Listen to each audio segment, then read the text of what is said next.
दोस्तों अभी तक चीन और भारत के बीच में हालात काफी हद तक सामान्य चल रहे थे, जिसमें दोनों देशों के बीच टेंशन होने के बावजूद सिर्फ स्टेटमेंट के जरिए ही एक दूसरे का विरोध किया जा रहा था। लेकिन अब चीन ने दिखा दिया कि आने वाले समय में भारत और चीन के बीच एक युद्ध होने की संभावना काफी ज्यादा है। ऐसे में ब्रिटेन के थिंक टैंक की तरफ से सामने आई रिपोर्ट में भी सच्चाई नजर आती है। इसके ऊपर आगे हम बात करेंगे। वहीं पर हमारी आज की दूसरी अपडेट बांग्लादेश के एक वेसल को लेकर है, जिसे सोमालियाई पायरेट्स के हमले से भारतीय नौसेना ने बचाया। बड़ी बात तो यह है कि भारतीय नौसेना ऐसा पिछले कुछ समय से काफी बार कर चुकी है। जब कोई भी देश इन अंडर अटैक जहाज को बचाने के लिए समय पर आगे नहीं आता, तब सिर्फ भारत ही है जो हिंद महासागर में एक नेट सिक्योरिटी प्रोवाइडर की भूमिका निभाता है। तो चलिए इन दोनों ही अपडेट को डिटेल से समझते हैं। दरअसल दोस्तों सामने निकल कर आ रही लेटेस्ट अपडेट के अनुसार चीन ने काराकोरम प्लेट्यू पर एक बड़ा लाइव फायर मिलिट्री एक्सरसाइज किया, जिसमें चीन की मिलिट्री ने एक सबसोनिक टारगेट एयरक्राफ्ट के खिलाफ मिसाइल लॉन्च करके उसे तबाह किया।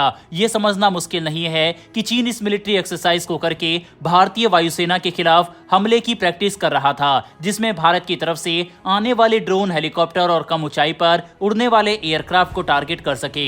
ये डेवलपमेंट एक ऐसे समय पर सामने आई जब दोनों देशों के बीच में अरुणाचल प्रदेश और मालदीव जैसे मुद्दे को लेकर विवाद पहले ही चरम पर है।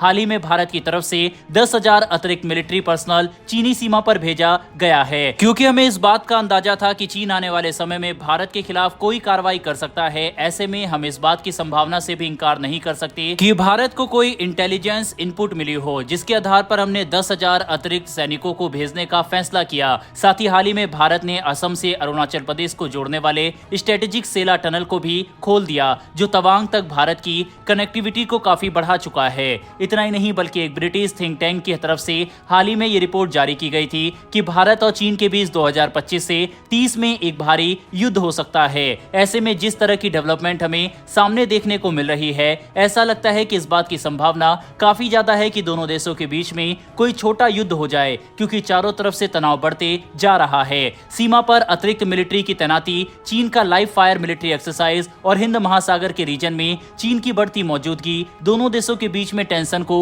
बढ़ा रही है। वहीं पर चीन सीपैक और बीआरआई जैसे बड़े प्रोजेक्ट को बचाने के लिए भी भारत से विवाद बढ़ा सकता है, क्योंकि हम पाकिस्तान द्वारा कब्जा किए गए कश्मीर को आज नहीं तो कल जरूर वापस लेंगे, जिससे चीन का कई अरब डॉलर का इन्वेस्टमेंट डूब जाएगा। साथ ही India Middle East Europe economic corridor से हम बेल्ट एंड रोड इनिशिएटिव को बड़ा झटका दे रहे हैं। तो ये भी समझा जा सकता है कि दोनों देशों के बीच में एक बड़ा इकोनॉमिक क्लैश चल रहा है, जो युद्ध में बदल सकता है। बहरहाल दोस्तों बढ़ते हैं हमारी दूसरी अपडेट की तरफ। ये खबर भारतीय नौसेना की तरफ से बांग्लादेश के एक जहाज को सोमाली पायरेट्स के हमले से बचाने को लेकर है। दरअसल भारतीय नौसेना को एक बांग्लादेशी जहाज MV अब्दुल्ला की तरफ से खबर मिली कि इस जहाज पर सोमालिया के पायरेट्स ने हमला कर दिया है, जिसके बाद हमने बिना एक घंटा भी बर्बाद किए तुरंत अपने long range maritime petrol aircraft को इस जहाज को ट्रैक करने के लिए रवाना किया। 12 मार्च को शाम को भारतीय नौसेना ने इस जहाज को ट्रैक कर लिया, लेकिन जब भारतीय नौसेना ने जहाज पर मौजूद लोगों से संपर्क करने की कोशिश की तो हमें कोई भी जवाब नहीं मिला। हालांकि भारतीय नौसेना ने कोशिश जारी रखी और हमने अपने एक शक्तिशाली युद्धपोत को तैनात कर दिया ताकि जहाज को इंटरसेप्ट किया जा सके। और फिर 14 मार्च की सुबह में भारतीय नौसेना ने ऑपरेशन चलाते हुए सोमालियाई पायरेट्स के हमले से इस जहाज को आजाद करा दिया। साथ ही जहाज पर मौजूद सभी बांग्लादेशी क्रू मेंबर की सुरक्षा को भी सुनिश्चित किया गया। ऐसा पहली बार नहीं है जब भारतीय नौसेना हिंद महासागर में नेट सिक्योरिटी प्रोवाइडर की तरह काम कर रहा है। इसके पहले भी हमने कई जहाजों को सोमालियाई पायरेट्स और हूती विद्रोहियों के हमले से बचाया, जो इस बात को दर्शाता है कि भले ही अमेरिका से लेकर ब्रिटेन तक की नौसेना हिंद महासागर में मौजूद हो, लेकिन अगर किसी जहाज को तुरंत मदद चाहिए तो वह सिर्फ भारत ही दे सकता है।